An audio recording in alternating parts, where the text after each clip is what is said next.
part of the work ethic is just learning what does it take for my boss to want me to be on his team. Right. While I learn the skill of sales or while I learn becoming a better teacher or whatever role I'm in. Right. Yeah. Hit it! That's what I'm talking about. Wait! Okay, now, from the beginning. All right. Hello, everybody. Hello, everyone. Grace, good to see you. Good to see you, too. Producer Chris, good to see you. Hey, it's great to be seen. Producer Chris has a mic now and headsets. There was one episode where he didn't, and it was very sad. Yeah, it was a little bit sad. But now he's back. When you say good to be seen, it reminds me of years ago in the church lobby. I walked up to an elderly gentleman, and I said, "Hey, it's good to see you." And he says, "Well, at my age, it's better to be seen than viewed." Oh, Nice. And to which I replied, "I think that's true at any age. Yeah. At any age, it's better to be seen than viewed." Let me come in late with this. Yeah? Oh, yeah, how's well, that working? I gotta do Yeah, this. see there, Producer Chris, that's what you get. What is it? Oh, boy. It was a Rim shot. I don't ever want to question you, Producer Chris, but my microphone sounds a little muffled to me. Oh. Does it Sounds sound great. okay to everybody else? Sounds Yeah, good to me. sounds Really? Yeah. Okay. Well, I stand corrected. I sit corrected. Is that how you're hearing your own voice? Yeah. It's weird. It just feels Surfer's ear. Swimmer's surfer's ear. ear. Okay. Well, hey, everybody. Welcome back to another episode of our On Purpose Parent podcast. As always, Kurt Johnston, Grace Yoon, Producer Chris, Woo-hoo. and you are parents who so faithfully tune in and give us the opportunity to encourage you just a little bit. That's our hope. Mm-hmm. Our hope is that you would listen to one of these episodes of these podcasts, be encouraged, have some things to think about, maybe sharpen your parenting saw a little bit. And hopefully that you would then in turn share it with a friend or two who are on a similar journey. We're not professionals in the field. None of us have degrees in parenting or therapy or marriage and family counseling. We're not child psychologists, none of that stuff.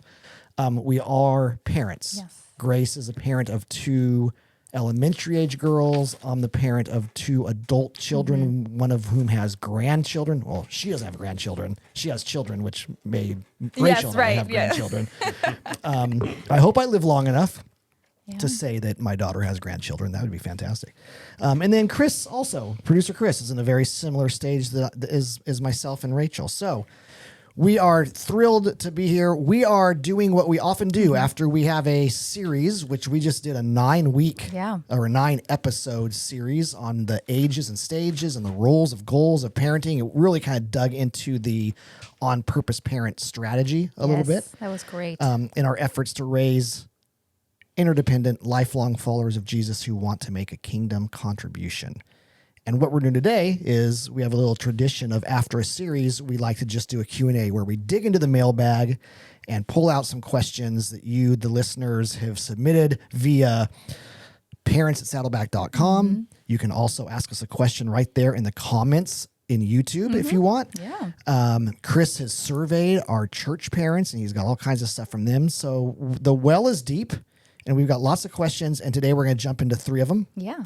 And looking forward. See where we go. Grace, do you want to add anything I before we? I always love these episodes because we've said before too, it's not just about us being in a room chatting with each other. It's about building a community with parents that are out there who are listening, who are going through their own struggles and joys, and we want to just be a community together and be part of each other's lives in this virtual way, strange podcast way, but to make a connection with each other with the technology that we have. Well, and the virtual relationships, it's way more of a reality today than it was a few years ago. Yeah, absolutely. You know, one benefit, if you can say that, to the pandemic is we kind of were forced into being more comfortable having some community online and existing in maybe some spaces that before that we didn't have to. So that's our hope, is that this becomes just maybe another little community of like-minded parents trying to figure this thing out. So Producer Chris, why don't you kick us off with the first question? Yeah, first one is, how do I talk to my child about difficult or sensitive topics? Who wants to go first? Well, I'll go first because on this particular question, I don't have anything super duper profound, and you typically do. Wow. It's always better to go first. I'm going to set the next then- question up like well, that. So here's what I'd say about talking to your kids about difficult and sensitive topics. One is I would say that just deciding to talk about it is a win. So many parents avoid the tough conversations. Right. Yep. So if you're a parent who has decided, and this parent has decided, I want to talk about the tough stuff, I'm just not sure how to go there. What I would say is congratulations, the battle's halfway won. Yes. Just by being willing to have the conversation, you're halfway home. That's so true. And then I would say what brings you the other half, or maybe it brings you halfway. So Gets you to- 75%? Yeah, thank you. Half of the next half, 75%. Thank you, Grace. Math was not my forte. Sports were. So rounding third. Okay, yes, there you go. Third base is 75% of the four. Third base gets you to third. Is, well, I have to say that because I got to leave some progress I know. for you. I'll get the 25%. Yeah, you get the 25%. But what gets you around third base is I think parents need to embrace the awkward. Like when you're going to have a tough, awkward, uncomfortable conversation, sometimes I think we as parents want to put our game face on, make sure that we're unflappable for the seriousness, or I need to instill confidence or whatever it might be. I actually think when it's a tough, awkward conversation, it's okay, mom and dad, to admit to your kids, hey, I'm kind of nervous about talking about this. Right. Hey, I'm not sure where this conversation is going to go. I'm a little bit uncomfortable, but we do need to talk about this. That will set your kids at ease. Yeah. If mom's a little bit uncomfortable, then it's okay that I'm a little bit uncomfortable. Right. If mom admits that this is not something that's easy to talk about, but necessary, then I think that puts them at ease. And it also sends a message that even when we're uncomfortable about talking about things, we still need to do it. Because sometimes our kids might think, well, my mom or dad are never uncomfortable talking. They're always super confident. That's why they bring it up all the time. Right? So if we can admit that, this is awkward for us too. This makes us a little bit nervous. What that reinforces is, hey, even when you don't have it all together, even when you're not sure, even when it's a tough conversation, it's still worth having. Yeah. And you still might have to have it, even though you don't really want to. Right. And it shouldn't be just the kids who don't want to have those conversations. It's okay for mom and dad to say, I don't really want to have it either. But here we are. Yeah. And that helps crack the ice too, because if you don't say that and everyone's awkward, everyone knows that everyone is awkward. But if no one is saying it's Right. awkward, it like adds to the awkwardness. Yes. But there is this it's counterintuitive. But when you just crack the ice and just say, yeah, this is awkward. Right. Or this is really tough. Yep. Or this is very emotional. Yep. Or this is, I get feelings about it, whatever those feelings are. It just actually takes away some of the awkwardness that you're saying. For sure. So the encouragement I would have with this, first of all, I totally agree with you, Kurt. I think that's like the 50%. What did we say is just even being willing to have the conversation? I don't know what percentage we're on now. The math is all. The first 50% is thank like you. being willing to have the conversation. Right. Because so many of times we even talk to our friends where we'll say a common phrase like, oh, my parents never talked to me about that. Or, ooh, we just avoided that subject. Or I knew this was tough, but we never talked about It's it. easier to avoid. Yeah, it is. It really is. Because who wants to talk about hard and difficult or sensitive And things? half of the stuff will pass. Yeah. It'll get resolved. So why do we really need to talk about it? Or just right? stuff it Yeah, down stuff and then it down. explodes later. Yeah, exactly. But yes, my encouragement here would be to focus on creating an environment of reassurance and safety for your kids when you're having this conversation. So even before thinking about what am I going to say, is this the right words? I think if the thinking can be a little bit around what is the environment. And so some tips on that is find a time where you can have a real conversation without distractions. So maybe at the grocery store is not the right time. Or if you're in a car ride, but there's only 5 minutes left, maybe not the right time. Or if you know someone's going to come and interrupt, be a little intentional about, okay, what is the time that I want to have this conversation with my kids? Another thing you can do is to check your own emotional state before you talk to your kids, to create, again, that reassuring and safe environment to have that conversation. This doesn't mean, of course, like you were saying, Kurt, it doesn't mean you can't have your own feelings and emotions about whatever the topic is. And it's good to kind of be open and honest about it. But also, you don't want to be in a state where you're going to kind of be so easily triggered and then kind of lose control, because then it becomes more about you and what you're going through, more than sharing or talking or listening to your kids about that topic. So again, just something to check. Like, am I in a good place right now to have that conversation? You don't have to be perfect. Like, you can have your feelings, but are you volatile or not? Yeah. And third, I just have two other things, is to reassure your child frequently in the conversation that they can be real and that you're there for them. So actually verbally giving your kids permission that, okay, we're going to have a conversation about something really sad or something potentially very scary or something really awkward. You have the right to feel whatever you feel, and that's okay. Yeah. Like, actually saying that from the beginning and giving them permission can create this sense of safety. And then if you to let them know that whatever reaction that they have is acceptable, and, you're going to process that with them. I think that normalizing that, and as parents using our words to normalize our emotions and our reactions, does just let the kids feel safe. Right. Like, okay, I can be, whatever I am. And I actually think, and this is something we've talked off camera about a lot, is that is something that can contribute to resiliency. Is that, okay, I've felt these challenging and hard emotions, but we're able to be honest about them and process them. And the next time your kids might face those feelings without you, they'll know, okay, I've felt this before, and I can get through this, and it's not going to crush me. Yeah. Okay. And then my last thing about creating that environment of reassurance and safety is to allow silence and stillness. So when we talk about these difficult conversations, it's really easy to be like, okay, let's rush through it. Right.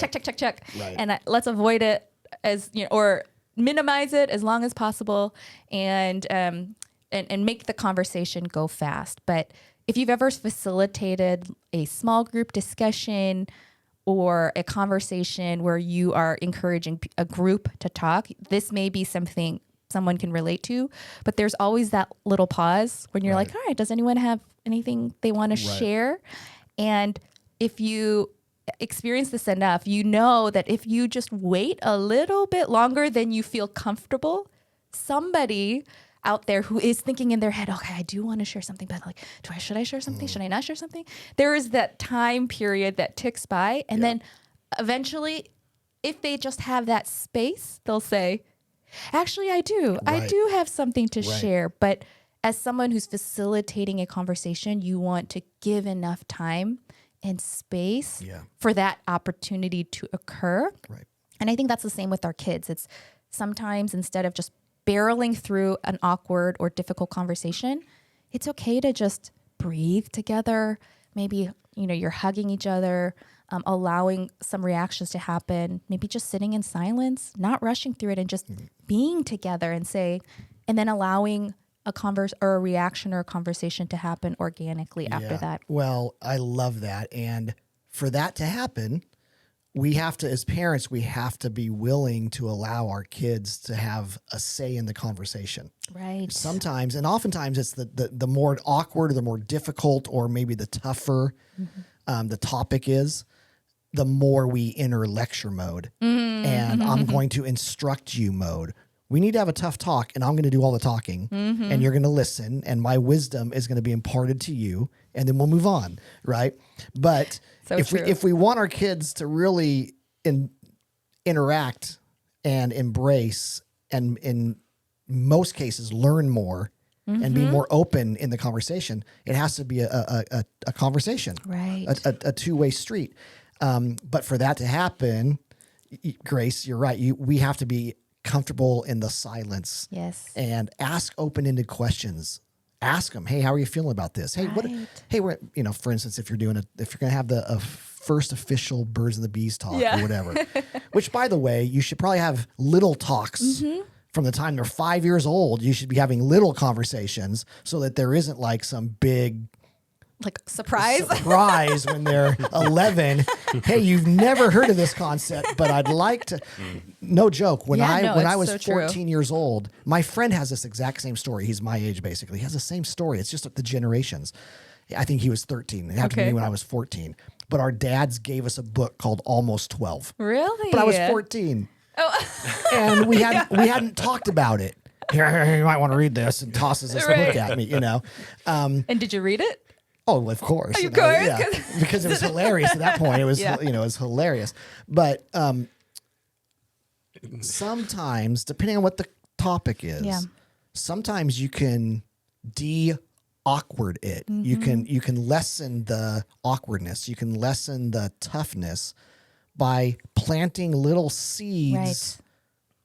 ongoing, so that there's never like the talk about whatever it might be, not Yeah. just the birds and the bees, but there's all kinds of things that fall in a similar category. Right. Yeah. The talk about drugs and the talk about respecting your teachers at school and all that kind of stuff. Right. Hopefully you don't have to have too many of those like, hey, we're going to sit down and have this talk. Mm-hmm. But parents, man, oh man, you will have lots of conversations, Right. lots of tough ones. And most of the time, because there's only 2 or 3 biggies that you kind of as a parent plan for. Right. But most of the time they're kind of real time. Yeah, Life a is tragedy happening, or a tragedy change or an yep, illness. Yep. Or Yeah. something at school that Yeah. happened to them, something they're navigating. Because you can't scenario plan for every single scenario. But if you can kind of just embrace it, admit that it's awkward, Yeah. be comfortable with the silence, let them share their thoughts about it. I think you're Yeah. 3/4 of halfway around third Wait, base. we didn't get to 100%. Yeah, no, but we're you're at 99. You're 98? 3/4 of halfway around third base. Gotcha. Okay, producer All right. Chris. You know, you guys, I love how you guys brought up conversation. And Grace probably said it like 10 times. And then Kurt, you said it a bunch of times. Yeah, but that's what it is. But even how the question is phrased, how do I talk to my child? How do I Right. talk to them? And it's like, no, you want to have a conversation with them. Right. And I loved how, Kurt, you were saying, you have this ongoing conversation with them throughout their life. Start when Right. they're young and let that happen. And Grace, you brought up the right time, the right place, and the right way you want to do it, right? Timing is so important. Yeah. And what's good for you, that you're not angry and frustrated and upset, but also what's good for your child. I mean, is it a good time for them? Are they stressed about something? And should you unload this on them now? Right. Should you move into that conversation? And also food is always good, right? Brings our blood sugar up. Yeah. We're feeling good. And now we can have a conversation. Yeah. So don't Do it on a hungry on an stomach. empty That's a good. stomach, Now we're at 100%. Now we're at 100%. That was the one There it missing was, percentage. Food.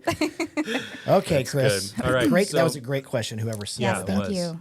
So our second question, how can I help my child develop a strong work ethic? Oh, wow. I don't know if I've ever had that question. What do you mean? Like you've never Like- thought about no, it, or well, you've I've- never been asked that? I don't think I've ever been asked that. I've worked with teenagers for 33 Really? years, and I've had parents say, my kid's lazy, my kid doesn't Yeah. like to do their chores. But like, how do I really help them develop a strong work ethic is super important. And I'm just not sure I've ever had a parent really ask that. Oh. Well, do you have thoughts on it? Well, you said Any profound you said and you were, deep you thoughts? said you were going to go first. Oh, I this did? question. Oh, yeah, I did say that. So there you go. Well, I'll go first. I'll do the 25%, and then Kurt will Okay, do the okay. profound 75. Well, I appreciate this question a lot because, with our kids, part of what you want to do as a parent is to help them be interdependent, but also independent adults that are able to withstand all the different things that come to them in life. And I think as parents, sometimes we get confused. How do we achieve that goal? Because when you're a parent of younger kids, you want to just do everything for them, or Right. you might not want to, but you fall into that tendency. But then you struggle like, well, when do they kind of can be independent on their own? So I think that whole topic and talking about that with other parents is really good.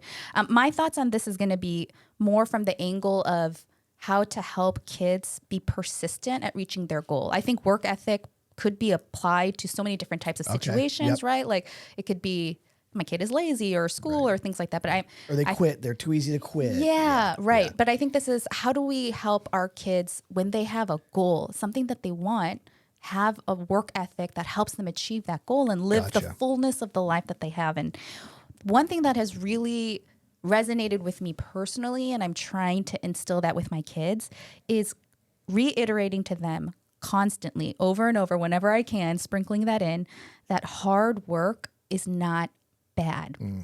Because I do think there is this natural bias, human nature that we have as humans, that if we are smart and competent and capable, the things that we want to do should come easy to us.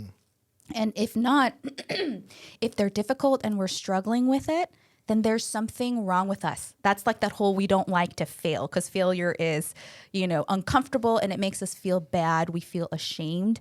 I remember the first time Karis wanted to ride her bike without training wheels. She was so confident because she could ride her bike so well with the training wheels that she was like, oh, I got this. Take them off. And we're like, oh, she's so confident. We were convinced, actually. We're like, Right. I think she's got this. So like Sam takes off the training wheels. And we, when we lived in Torrance, we used to walk a mile to Brewster's and get ice cream. So we're like, let's bike ride to Brewster's and get ice cream and have fun. Her first time without training wheels? Yeah. I mean, I'm no parenting expert, but Dangerous. I'm telling you, she seems so confident. We're like, are you sure? You don't want to bring the scooter? She's like, no, I know how to do this. I got this. So we're like, okay. So we start on this like large sidewalk to Brewster's, and of course, it's a disaster. I mean, she can't get a single rotation in because she gets up and she leans over on the other way and she's falling. And you could just see her confident, proud, like stand tall body language suddenly like shrivel up and get really small. And you could see the tears welling up. But then as parents, we're trying to encourage her, but we're also getting frustrated too. We're like, okay, well, do it this way and hold your bike this way. And it's not working because no one learns how to ride the bike the first time they're trying to do it. But I think for me, what this, example illustrates is at the root, we don't like the struggle. We don't like to feel incompetent. Like we just want to feel good at everything the first time. And we want it to be easy.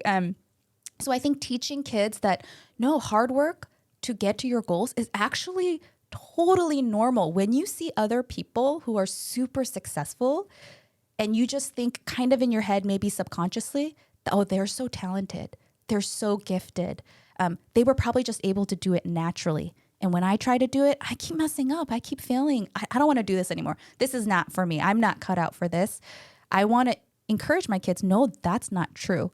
And so one example of that is we've talked about Mr. Beast on this podcast before, but my kids love this YouTube channel, Mr. Beast. And I don't even know how many YouTube subscribers he has, but he's in the millions, like hundreds of millions. The views he gets, it's out of the world. But you see the successful guy and you just think, it just must have just happened overnight. But my kids and I watched this video that he posted that actually described his journey.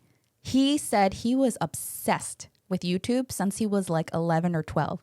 And every day, he just focused on YouTube and he researched it. And then he launched his first channel and he had like 10 subscribers. And then it went to 11 and then it went back to 9. This is like over 2 years. I mean, he was years where he was like less than 100 subscribers, but he was researching like what kind of thumbnail gets the most views or how frequently should I do. And he comes across so goofy and like natural and relaxed that you think, oh, he's lucky or he's talented. But behind the scenes, what I tell my kids is, no, like people who are brilliant, if you talk to them, 99% of the time, they are grinding behind the scenes. They've put the work in. And that is a beautiful, fun, exciting thing about life. And if you have a goal and you have a dream, let's put the work in and encouraging them in that way. That's good. Holy smokes.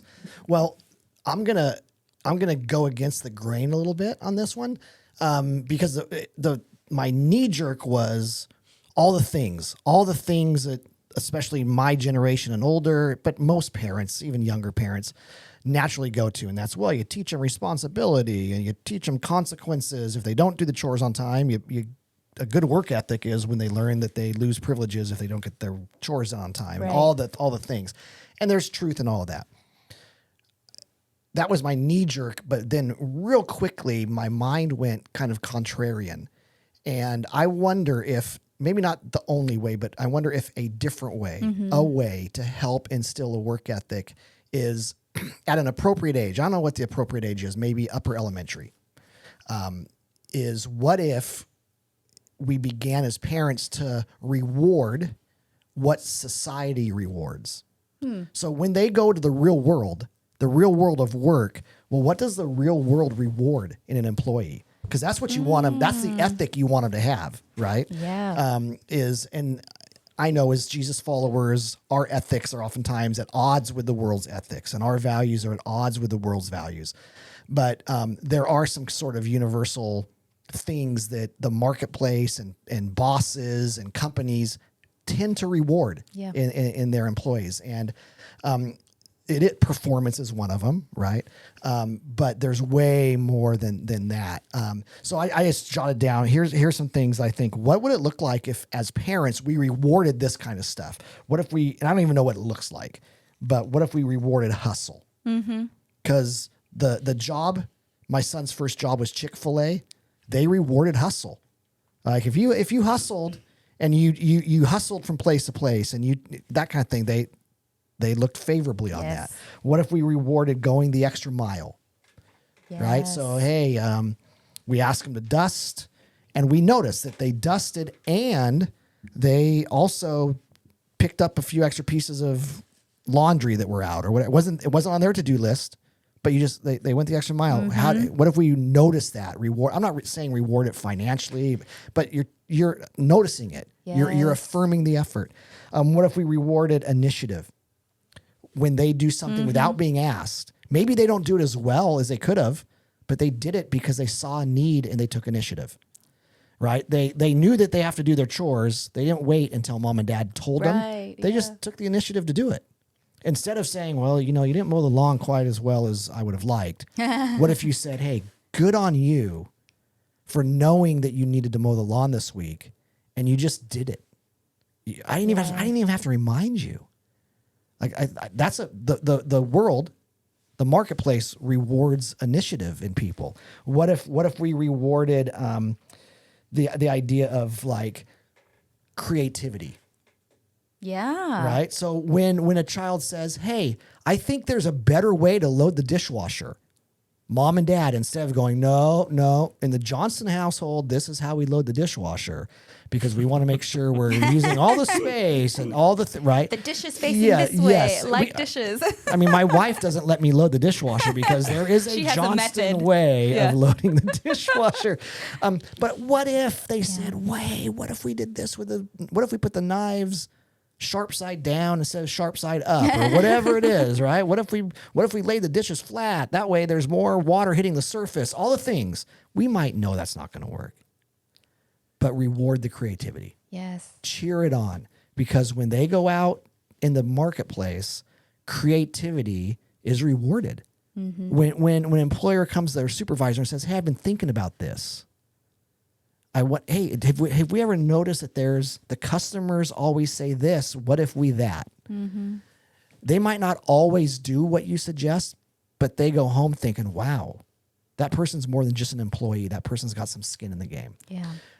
So that's where my mind went was, hey, mom and dad, like start celebrating, rewarding, maybe even paying. If you give them allowance for chores, give them allowance. Yeah. Hey, they get bonuses in the real world. Yeah, What if on their allowance you said, "Hey, this week we're giving you a $2 bonus because you took so much initiative this week." Right. Like we didn't even have to remind you. I love and that. it made my life easier as a parent. And when my life's easier as a parent, your life is easier too. Here's $2 extra in your allowance. What Yeah. just a way to look at it a little bit differently. That's so good. Yeah. That's actually reminds me of something that Sam and I talk about is that we try to help each other is try to be intentional about praising the effort behind the outcome. Yep. And until someone pointed that out to me, I didn't realize how prevalent it is to do that, is to say, oh, you got a good grade at school. You're so smart. Like the praise is some attribute of accomplishment. Yes. But what if they get a C next time? Then are they like not smart? And then they're not going to want to share that with you, or it's going to be embarrassing. But if you praise, like you're saying, wow, like you studied so hard. I know this week, this is a tough subject for you, but you made it a point to try to study, a little bit every day. Thank you for doing that. And we have that power as parents to foster and encourage that. Right. With our kids, we would reward them doing work around, different chores around the house and outside, that kind of thing, with just encouragement. But it's because we're all a part of the family and everyone pitches in together, and that's what the family does. So there wasn't paying for chores. What we pay them to do is read books. Right. So they would read a book that we'd give them, and then they would write a 1-page synopsis of what it was, and then we would encourage them, but we'd also pay them with that. Kurt, what I really liked what you were talking about was kind of the be over do idea. So more about character than getting into the competence thing, and really reward things like humility. The reason you do this is you're not better than anyone else, right? And selflessness. When a lot of times selfishness is like, I don't want to do it, I don't feel like it. It's like you overcome that, and so you start instilling these character traits in them. That really helps. Well, and That's great. the cold, harsh reality of our world is most of the jobs and careers that our children will choose are results oriented. They are performance driven. That's the nature of life and work. But what I've learned is, think about your first job, or when you're new to a career. Most people aren't high performers out of the gate. Right. Because they have to learn the skill. They have to learn the business. They have to have some experience under their belt. So the bummer is a lot of people don't last long enough to develop the skills. Right, To exactly. become performers. You get discouraged. Right? You don't want to fail. Yep. And one of the reasons they don't last is because they don't have some of this other stuff. They don't take initiative. They're not innovative. They don't hustle. They don't go the extra mile. If you grew up playing sports, everybody that grew up playing sports knows that coaches always made room on the team for a few people that maybe didn't perform as well as everybody else, but they hustled. Yes. They hustled. They had a great attitude, and they developed. The performance will come later. Yes. Right. But for now, we're keeping you around because you hustle. Yeah. And part of the work ethic is just learning what does it take for my boss to want me to be on his team, Right. while I learn the skill of sales, or while I learn becoming a better teacher, or whatever role I'm in. Right. I'm working for this law firm. They blow through interns.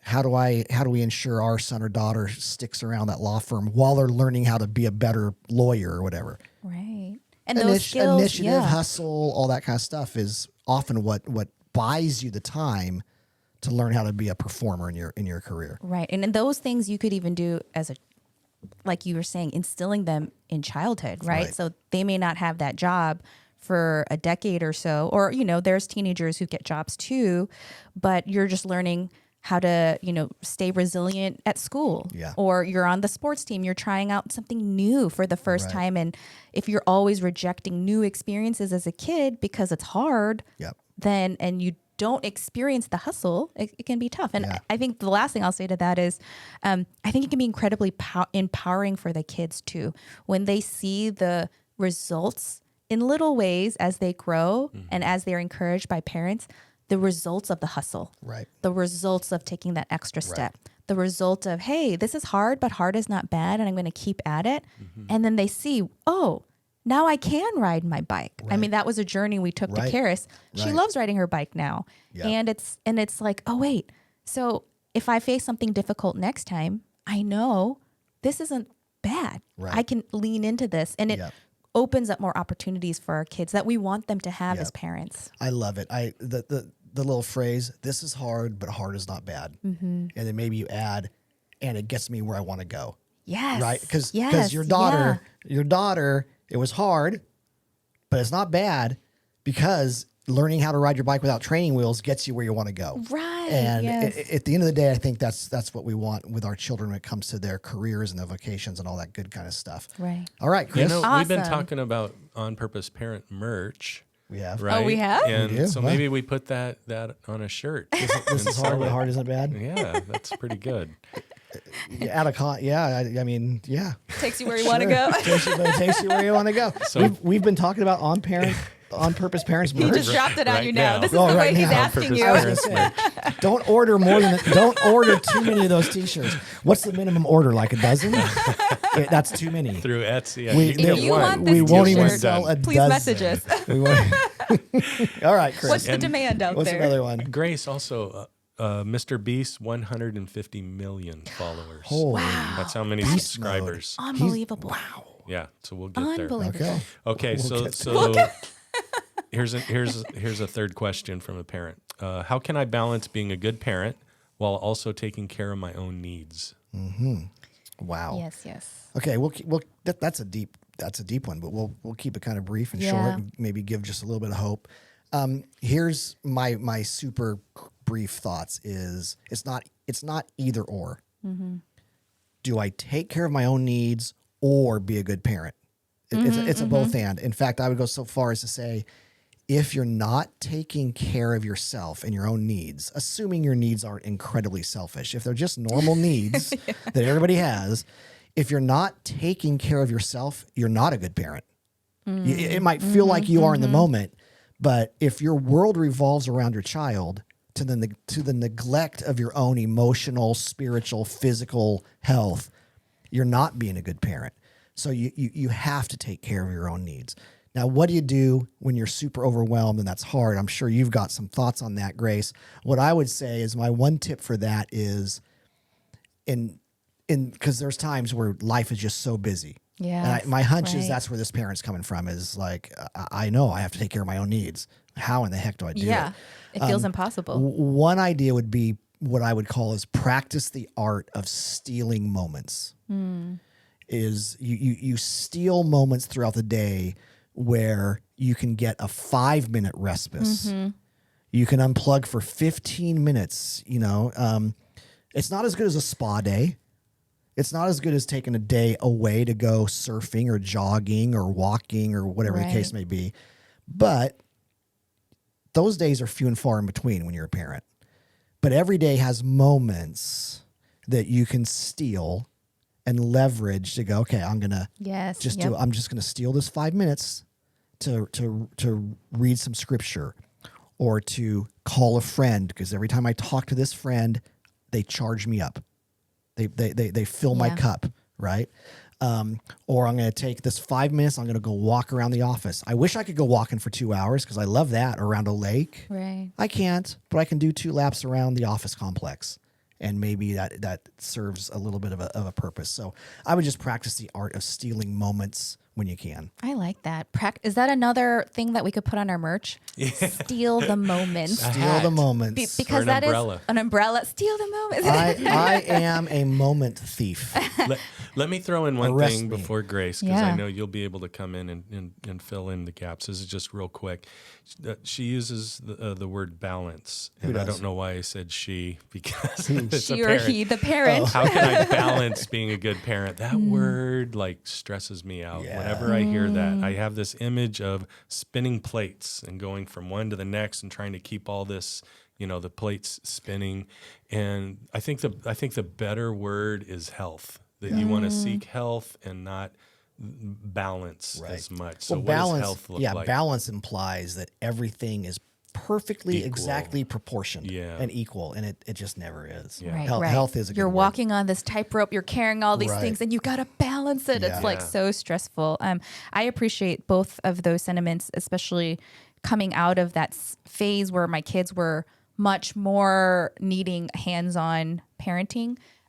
Just as an example, your story of steal the moments, or your point of that, reminded me, I didn't realize that's what I was doing, but that was kind of how I got some sanity in the day. Was every time after dinner, after we ate and the dishes were being cleared or almost done, I would have what I called mommy time, but it was just in the kitchen because we were there. We were all there, so I wasn't going anywhere, but I would, Right. it was weird. Sam took a picture of me one time, but I would just kind of sit on a footstool next to our kitchen counter and it would open up like 3 different bags of snacks that were just like not on a plate, but like, let's say if it was a bag, Costco, we always shop at Costco. So it's a Costco bag of Doritos, or like a thing of Oreos, just like straight from the thing. And I would just have it like in front of me and I would sit on the stool. And of course the counter is above high. So I'm like reaching up for the snack, sitting on the stool. And then I would scroll like on Instagram or something for like 15 minutes. I would just sit there. That would be my dessert. And my kids would know because they would come be like, Mommy, I gotta do this, I gotta do that. I'd be like, nope. Right. This is mommy time. So they would know. I didn't realize I was creating some sort of routine, but they would come in, they would see me in that position, be like, oh, it's mommy time. And they would like leave. Right. That's So funny. yeah, it's so true. It's those moments that you can glean that don't have to be extravagant, but that just juice you up a little bit, especially when your kids are younger. Yeah. I think can be, something that carries you at least to maybe the next stage where you have a little bit more time and less burden physically in terms of caring for your kids. And the only thing I'll add to this, again, just staying high level, is a more mental health type of thing. And I like that word that you use, Chris. It's just the health is to ditch the guilt, because we're already carrying enough burdens that I think sometimes the burden is not just the kids or what's going on, it's just us thinking about what we should be doing and what we're not doing or what we want to be doing. And the thoughts in our heads weigh us down more, sometimes even more than just the environment.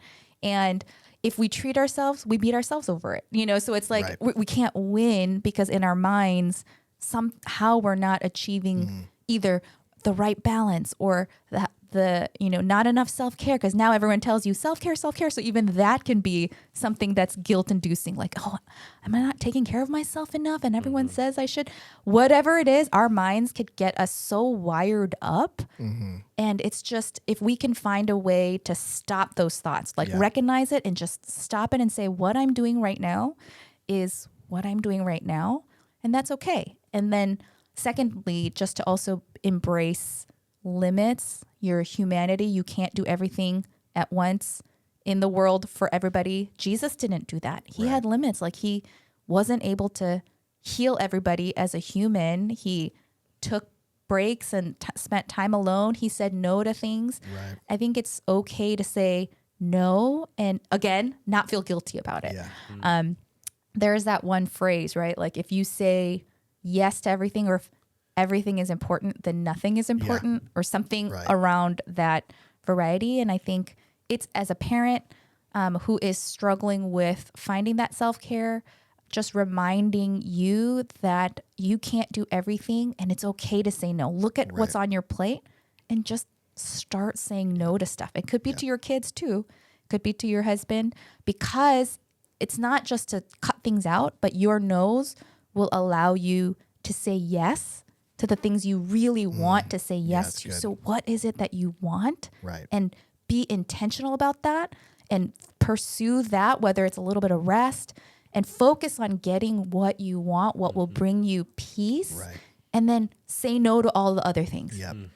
I love that. And that's exactly what I was going to add is you might have to, for a season, choose the 1 or 2 things. Like, what are the 1 or 2 things that you've identified really do fill your cup? Really do result in feeling like you're taking care of yourself. If you're a Jesus follower, probably making sure there's time in your crazy schedule to spend time at the feet of the Father would be one. And then maybe you pick one other one. I like to golf. I like to surf. I like to do all kinds. I like to ride bikes. I can't. Very outdoorsy. I couldn't do all of that. Yeah. I couldn't do it all. So you might have to go, okay, for this season, because the reality is, in the parenting years, there is sacrifice involved. That's right. You do put your needs and your wants a little bit secondary. It's what we signed up for, but it's not negotiable because if you're not taking care of yourself, you're not a good parent. That's but right. you might have to kind of readjust for a season. What does it really mean to take care of myself, and how many things? Well, I'm just going to lean into the one. Here's, in addition to my spiritual time, what I really enjoy is walking.